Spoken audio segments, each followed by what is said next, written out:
Um, I I want to introduce Michael Amy. I have been doing yoga with him for, I don't know, over a year now, and I've found it very, very beneficial. Um, I'm not even sure, Michael, you're going to have to introduce yourself a little because I'm not sure how long you've been doing it. But he's also a physical therapist, works with students in the Rochester City School District. So, Michael, I'll let you say a little something and then do your demonstration. Thank you for being here.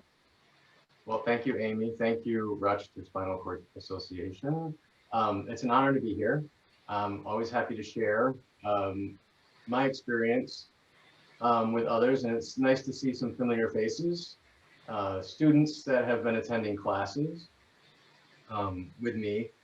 So as Amy was mentioning, I am a physical therapist, but I'm also a yoga teacher, and my life kind of changed about 7 years ago when I met Matthew Sanford. So Matthew Sanford is an adaptive yoga teacher based out of Minneapolis. He has a nonprofit called Mind Body Solutions, and Matthew has a spinal cord injury, and he is a phenomenal yoga teacher, mentor, and grateful to call him a friend as well. So I've been studying with Matthew over the past 7 years. And it really helped weave my yoga practice with physical therapy, and then it kind of just seamlessly created this experience of helping everyone access the benefits of yoga. So yoga is accessible to everyone.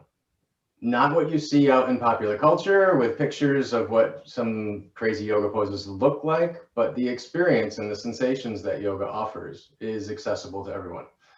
If you have a brain and a body, you can practice yoga.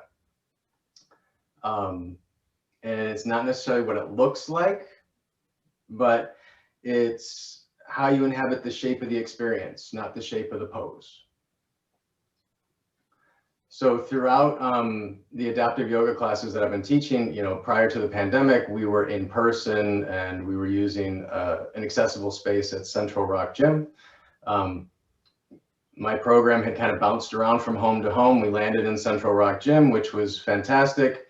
During that time, I had a number of assistants that were helping. So we were able to help transfer students out of their chairs as they felt comfortable.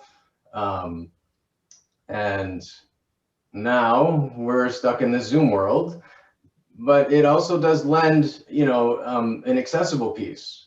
So, we have this ability to kind of interact in each other's homes, like via Zoom. And I was pretty skeptical at first, but I have to say it's worked. I think Amy, Craig, and Lynn, who are on the screen, I see, have been attending. Lynn and Amy attended both in person and now Zoom, and Craig has been just in Zoom, but I think they can attest to the fact that Zoom works. It's okay. The plan is, and then we'll actually do some yoga. So the plan for me is to continue to offer the Zoom classes through the summer.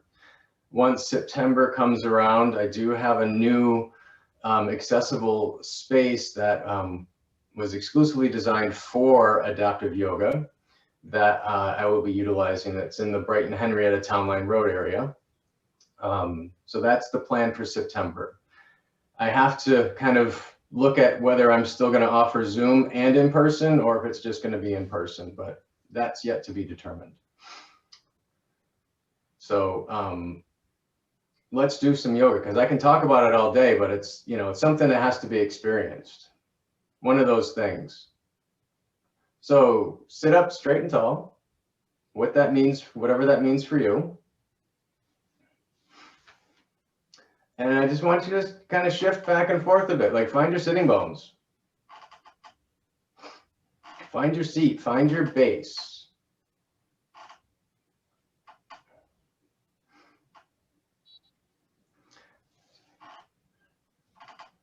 And then maybe rock forward and back a bit.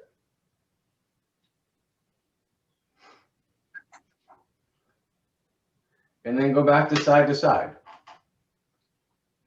So the way we typically start a class is by doing seated centering, right? So just taking some time to find center, to find that place where you're connected to your base, connected to that sense of center, right? And then just kind of let yourself find that still point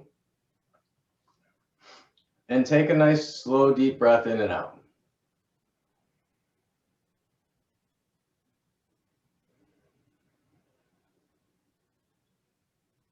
And then take another breath in and out. So in yoga, we often talk about breathing in through the nose, and out through the nose, or out through the mouth. But the breath in through the nose helps keep the parasympathetic nervous system more in check, right? So more engaged. So we want that kind of receptive state, that relaxation response, where we're not, you know, breathing through the mouth tends to be a bit more stimulating to the sympathetic nervous system. So we want more of that parasympathetic nervous system control.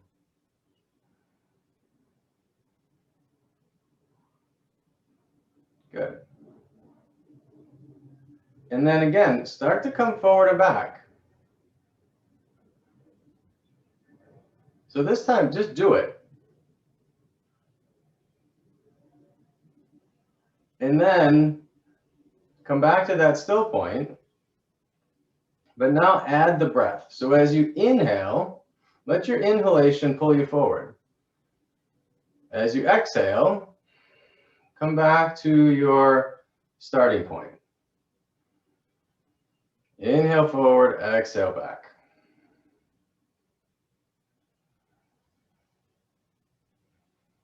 So again, in yoga, we often synchronize the breath and the movement.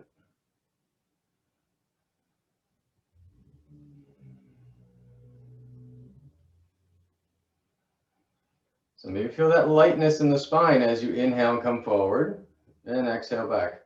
And it's, you know, within your tolerance. So I don't know all of you, so you do what feels safe for you. And this time, as you land back to that sense in your sitting bones, be there. As you're breathing, just notice that relationship between the base of your spine and the top of your spine. So from your sitting bones right through the top of the head.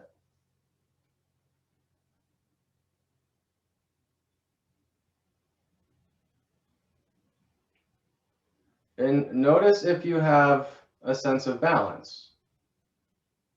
So balance as a sensation, not as an accomplishment.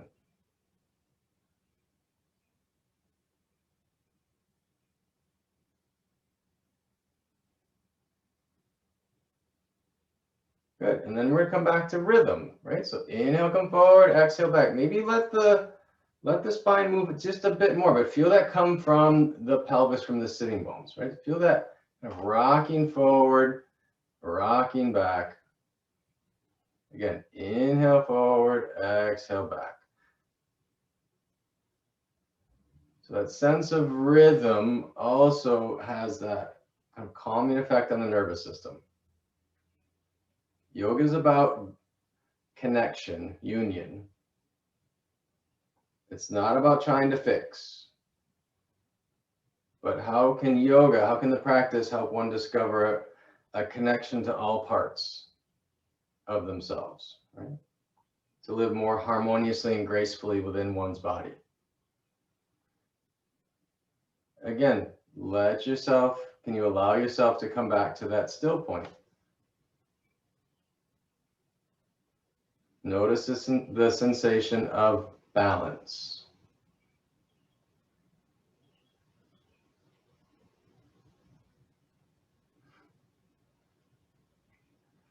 And then you get to ask yourself, do you feel more or less connected to the space around you?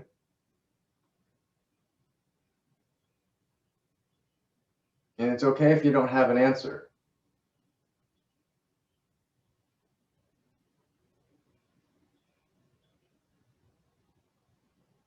Good. All right. So now we're going to add a bit of grounding. Right? So we often talk about sensations in yoga. So the sensation of grounding, the sensation of expansion. So how do we help grounding? Right? How do you connect down? So we often talk about going down to go up. So if you can place your hands on top of the legs, see, this is when I have assistance, right? This is one of the benefits of having assistance. We can go around and help find the sensation of grounding. So some of the limitations of Zoom, but we also use props like yoga belts and blocks to help students find that sensation of grounding. So with the hands on top of the legs, just gently press down, right? You're going to press down on the tops of the thighs. And notice if your chest lifts. And if you're kind of questioning, well, did my chest lift or not? Release the pressure down on the legs. Release the arms. And again, press down on the tops of the legs. Notice if your chest lifts. Notice if you held your breath. So Amy's laughing because she noticed. She knows she did. She was busted. But sometimes, you know, we hold our breath to give us a sense of connection in space, right? Especially when we're doing something new. Okay, so now inhale, press down. Feel the lift in the chest. Exhale. Let the pressure of the hands go on top of the legs. So again, we're going to add that rhythm with the breath and movement. Now we're just giving a bit more direction. There's only two things you need in a yoga pose. You need a center of gravity and a sense of direction. That's it. Yoga is that basic. Inhale, press down. Feel the lift in the chest. Exhale. Feel that dropping back through your sitting bones. So it's pretty subtle at first. We're not doing any big movements, just starting to connect breath and movement.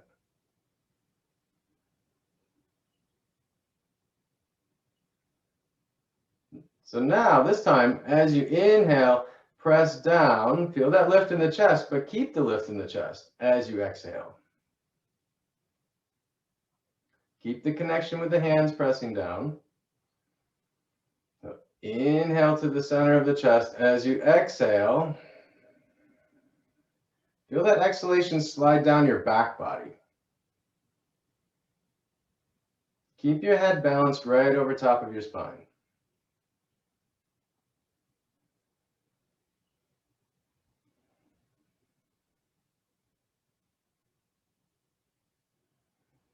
So there's a lift on inhalation, exhalation, sliding right down the back body. So now if you can start to extend your arms,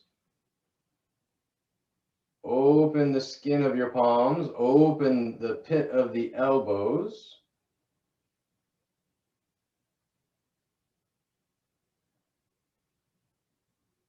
Inhale, press down. Feel that lift to the chest as you exhale.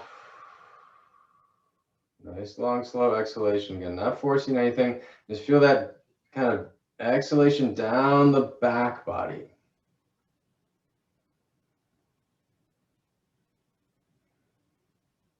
And notice the space for the spine, right? So this is like downward facing dog. So downward facing dog is kind of a traditional yoga pose where your hands are on the floor, your feet are on the floor, and your pelvis lifts up and back. It's connecting hands and feet to provide space in the spine. So we're doing the same thing here. So you can access the same sensations inherent in the pose here. So let it be light, right? Don't force it.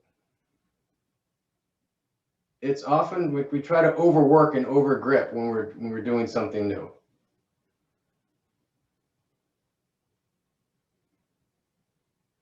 Good. So now just let your arms release. If you had your arms extended, you turn the palms to face up. And again, just kind of check in with where your sense of balance and where your base of support is, where your sitting bones.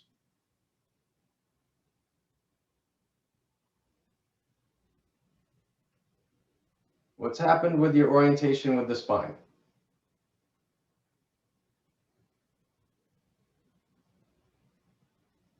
Is there a sense of lightness? Is there a sense of space? Is there maybe something you can't describe? All of it's okay.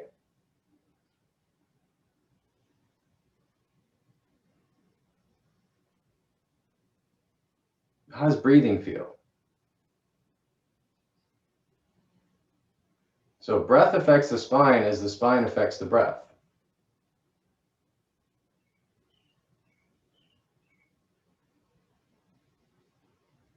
Good. Okay. And now we're going to come back to rhythm. So again, if you can slide your hands forward to the top of the knees, that will work. If not, that's okay. But if you can use the hands to help the legs, right? So as you inhale, you're going to pull the legs back and let your chest come forward. And as you exhale, push down, like you're pushing your knees away from you, and let your chin drop towards your chest just a little bit. So feel your spine is going to be more in flexion or kind of rounding towards the back of your seat. And then inhale, come forward. Exhale back. Right, so now we get to move the spine from top to bottom. Call them spinal waves.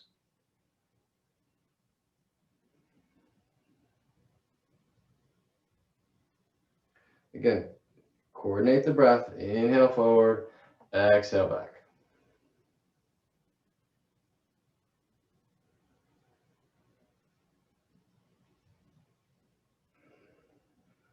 And this time as you inhale forward, stay there. But again, reorient yourself to where's the sensation of balance for you?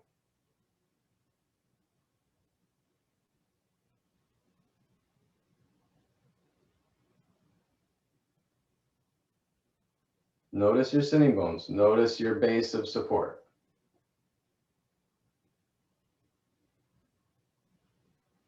When we can connect to that base of support, then we can add movement. Other movement, right? We can start to move away from that center of gravity.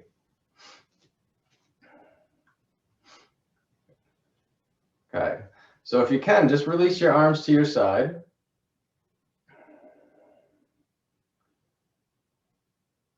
So let the fingertips be heavy, let the wrists be heavy. But again, just stay oriented to your sitting bones.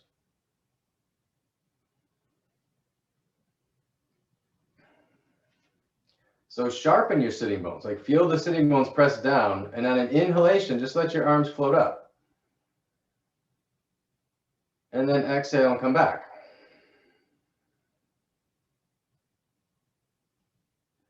Inhale up. Exhale back down. Inhale up. Exhale back. So now I want you to stay, right? So inhale, let the arms float up, and now you get to stay. Notice if you held your breath when you were asked to stay. Breathe.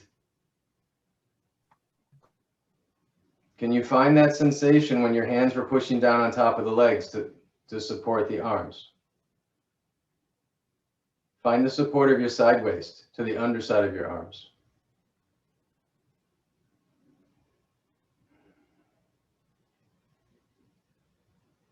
Keep breathing. Don't lose your base.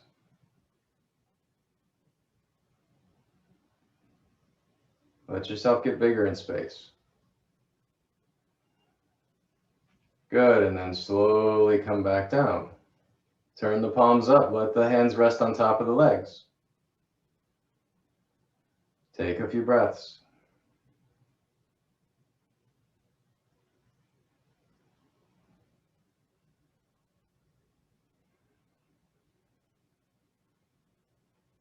You get to do it again. So release the arms back to your side.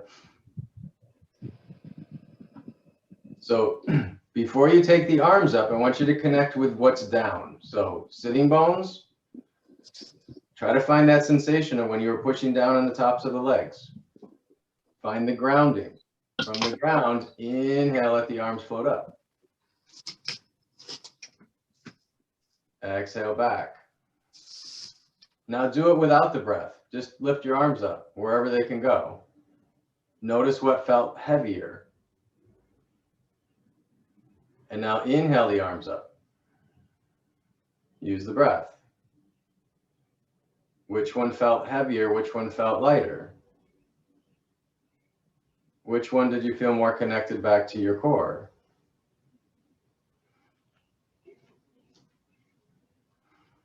So now inhale, take the arms back up and find that edge where you can stay.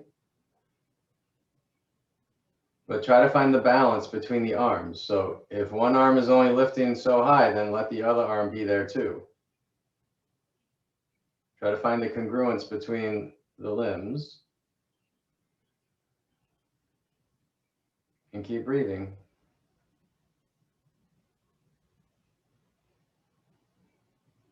Stay connected with what's down. Good. And then slowly release. So let the arms again rest on the back of the legs. Let the palms be up. So let the hands be nice and light, but the upper arms heavy.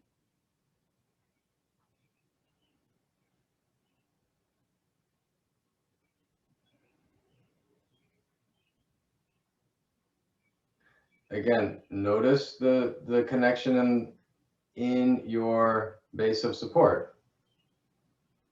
Like where your sitting bones are. Where's your base?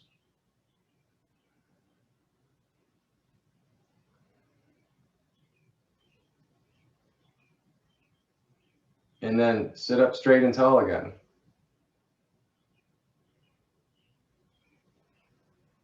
Notice if you're more or less connected to the space around you.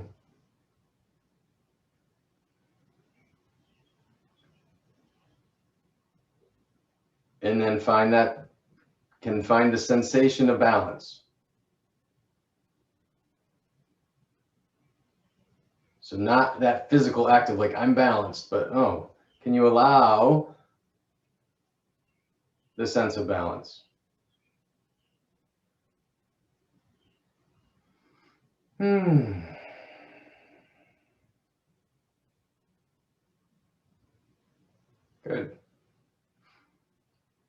All right. Hands together if you can. Thank you very much. Namaste. Namaste. So I know there was a few questions I saw. Oh, I don't have control of the chat. Do I? There was a question about your location. Where is your studio actually located on Brighton Henrietta Town Line Road? It's near New Motion, the old Monroe wheelchair. I don't have the exact address yet.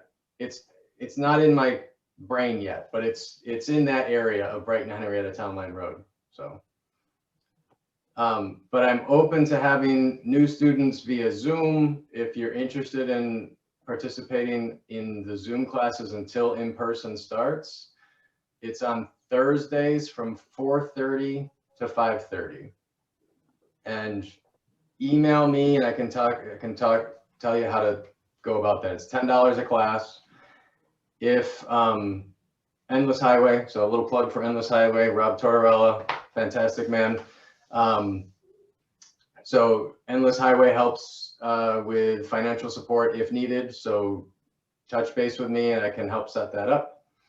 And if you have any questions, comments, my website will be shared. My email will be shared at some point. Yes. Okay.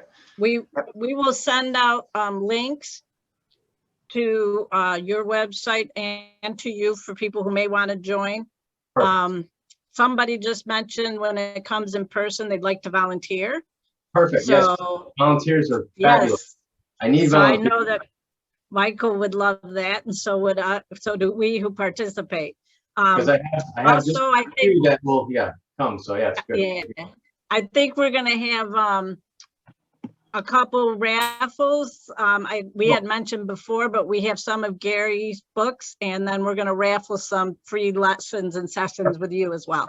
Perfect. And I know Anita O'Brien is coming up later with Yes. Rochester Accessible Adventures, and she's doing a fundraiser silent auction, something like that. So Okay.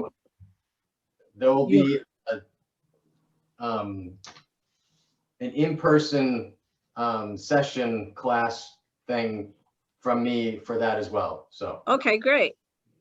Thank you so much, Michael. thank you. It's been a pleasure being here, and have a wonderful day. You too. Thanks.